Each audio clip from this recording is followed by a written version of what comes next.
ओम नमः शिवाय। हर हर महादेव।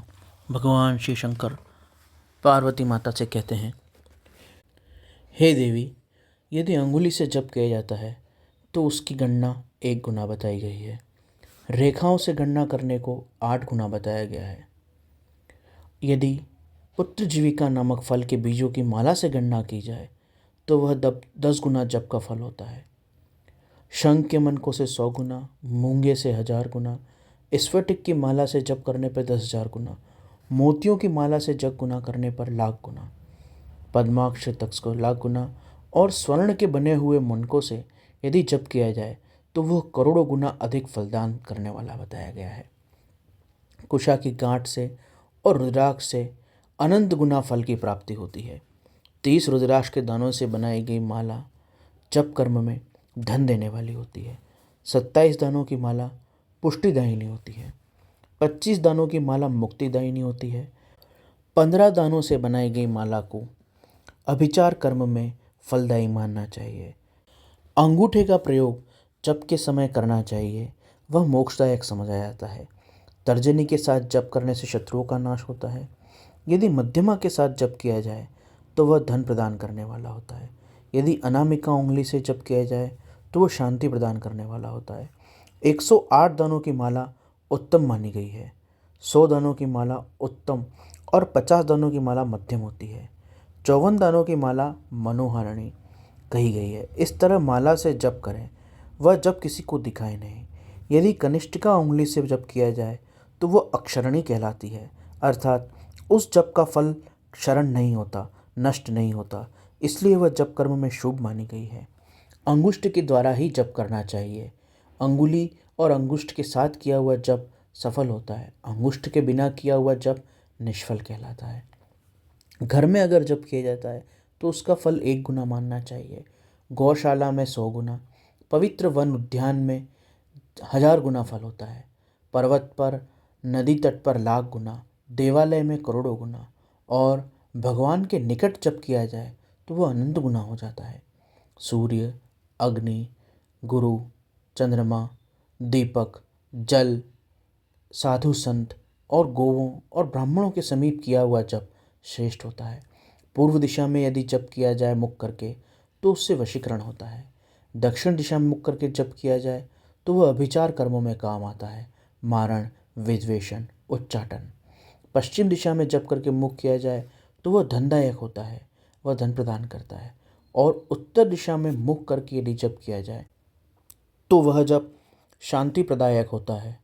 सूर्य, अग्नि, संत, भक्त, ब्राह्मण, देवता और श्रेष्ठ पुरुषों के सम्मुख जप करना चाहिए।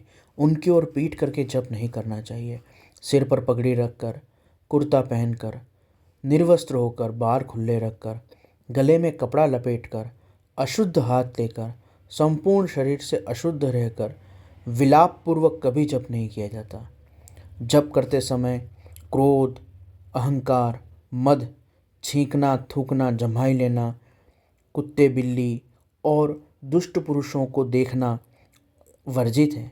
यदि ऐसा हो जाए तो आचमन करें और प्राणायाम करें और भगवान शिव पार्वती का ध्यान करें, स्मरण करें, ग्रह, नक्षत्र, सूर्य, दीपक आदि का दर्शन करें अथवा केवल प्राणायाम ही कर ले। बिना आसन के बैठकर, सोकर, चलते फिरते, खड़े खड़े जप नहीं किया जाना चाहिए।